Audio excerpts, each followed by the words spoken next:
Hello and welcome to day 21 of the Jesus Tree Lenten study. Today we're looking at the religious leaders as they ponder a way to take away Jesus's popularity that he gained after returning life to Lazarus. So our verses for today is John 11:45 through 54. Therefore, many of the Jews who had come to visit Mary and had seen what Jesus did believed in him. But some of them went to the Pharisees and told them what Jesus had done. Then the chief priests and the Pharisees called a meeting of the Sanhedrin.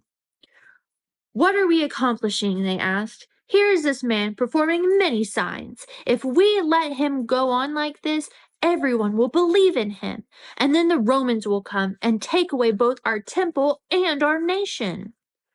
Then one of them, named Caiaphas, who was high priest that year, spoke up. "You know nothing at all. You do not realize that it is better for you that one man dies for his people than that the whole nation perish."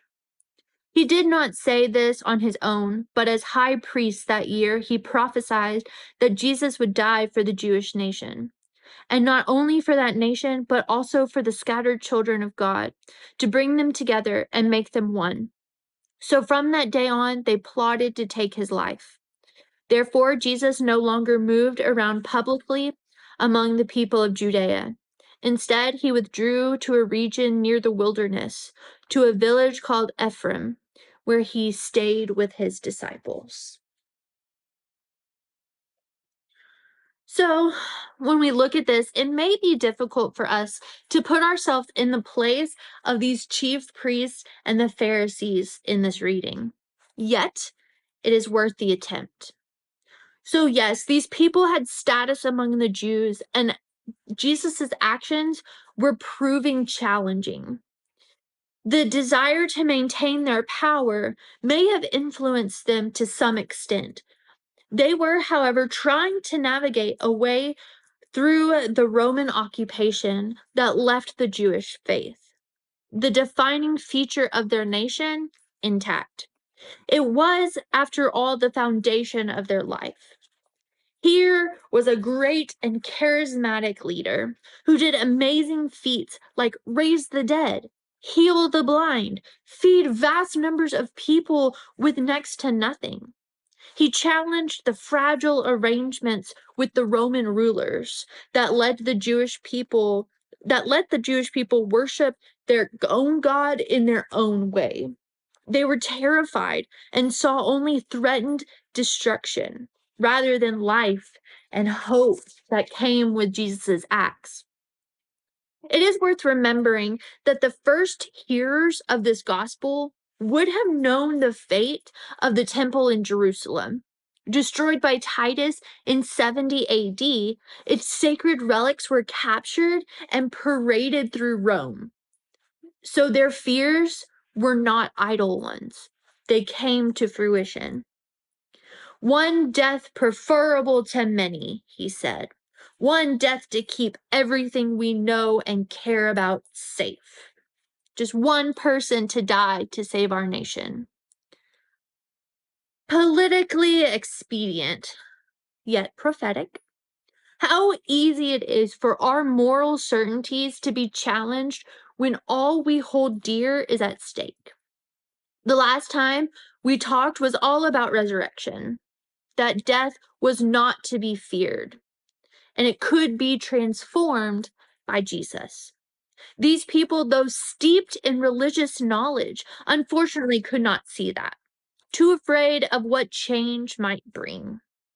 It's sad when we think about it, knowing the entire story of the Bible, showing God's working in all circumstances to bring reconciliation and renewal out of despair and destruction. How could we go about saving a nation? What would we risk to ensure that the way we meet with God, the way we define ourselves as Christians, endured? Perhaps we too need to accept that at times change is stifled and killed because we're afraid.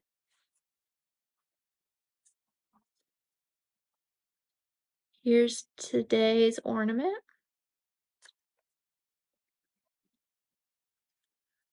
And your activity today is there are many ways we can pray about the use of power. Here's just a few. Choose a country on a map and find out more about the people and their needs and pray for their leaders. Or make a list of national, local, and church leaders of all parties and pray for them regularly.